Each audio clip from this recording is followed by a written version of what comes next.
So understand there's two different types of situations, okay?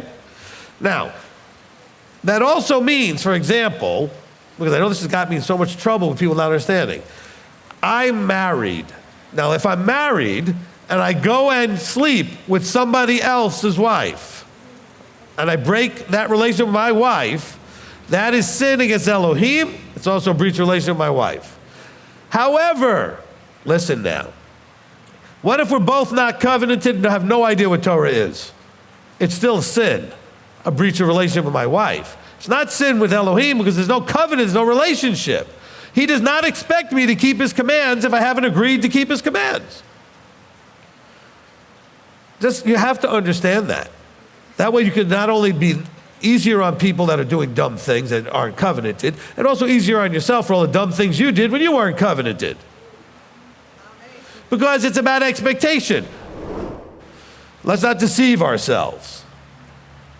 If you claim that you are a child of the living Elohim and covenanted, and you're not a doer of all the word, you're deceiving yourself. I'm not talking about the slip-ups. I'm talking about the things that you don't do, period, that he says to do. Or the things that you do that he says clearly not to do on a regular basis. I'm not talking about all fall short, every now and then you mess up. I'm talking about those of you that continually work on Shabbat, continually don't tithe like you're supposed to, continually keep, whatever it is. All right? You're deceiving yourself. Stop spewing that out of your mouth. He says, the next verse, and the scripture was fulfilled, which says, Abraham believed Elohim and it was reckoned him for righteousness. That's your verse. That's your go-to. Christianity, are you listening? That's your go-to verse right there. All right? Stop using that verse for what you're using it for. James disagrees with you. Not just me. I don't agree with you either. But James doesn't agree with you. James is literally doing like I do, and any other teacher does. Takes a topic, is explaining it to his students, and refers to different scripture to show you what that scripture is actually talking about. And he, who was trained directly by Yeshua, he is telling you that that verse in Genesis is a demonstration of faith by works. There's no confusion here. You can't misinterpret this. You cannot hold the belief of our master with partiality. He uses just a single sort of category, wealthy versus poor. Can't that be old versus young?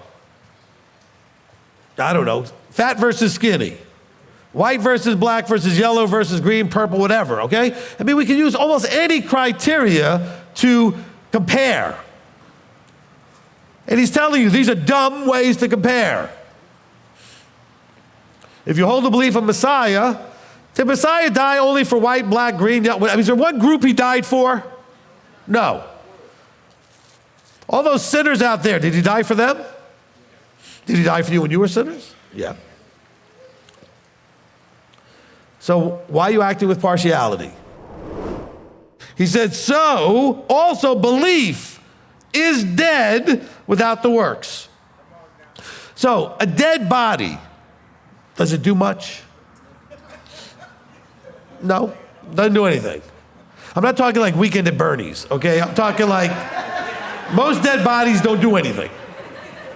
Some of you are old enough to get that joke. Because that guy did more than most people who are alive. Okay? But a dead body doesn't do anything. So belief also, unless there's works, is like a dead body. It just does nothing. Forever shall guard all the Torah and yet stumble at one point. He's guilty of all. Okay, I know a lot of dumb people out there have read this verse and say, oh, see, if you break one commandment, you're breaking all the commandments. No. Breaking one commandment is enough to bring death, is what he's telling you. In other words, there's no, like, well, those are these kind of sins, and whatever the Catholic Church makes up, right? These kind of sins and those kind of sins. Nonsense. Sin is the transgression of the law, and the wages of sin is death. That's it. Not the wages of some sin is death. Torah law breaking, whichever Torah law breaking, is sin.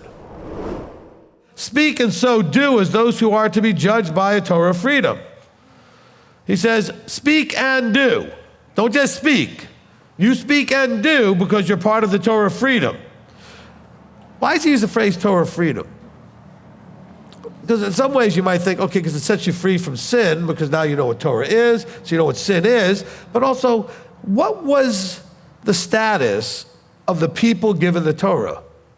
They were slaves who were set free. So Torah was given to those who have freedom. It wasn't given to the slaves. It was given to free people to become all that they could become. It's the Torah of freedom, okay? Because they were slaves brought to, or out of bondage, out of slavery to Sinai to get the Torah of freedom. What use is it for anyone to say, to claim he has belief, but does not have works? Is this in every Christian Bible? Do they ever read James? Not much, probably. He says, this belief is unable to save him. James is a heretic, obviously. How could he say that? I mean, we're saved, once saved, always saved. He says, your belief, these are people who are believers. Your belief, without works, is unable to save you. We're not talking about worldly people, them. Stop judging them. You were them. Okay? He says, this belief that you have, you believe in Messiah, you believe he exists, you believe all this, is unable to save you if you don't do the works. Because I always want to know when a Christian wants to tell me that they're a believer. I say, well, what does that mean? What does that actually mean? Well, I believe in Jesus and I believe this. Okay, but what does that manifest as? So how has that changed your life? Oh, my life is completely changed. What way? Well, I don't smoke or drink anymore. Well, good for you. I know a lot of people that quit doing that. They don't have any religious beliefs. They just realized it was killing them. Okay? So what does that look like?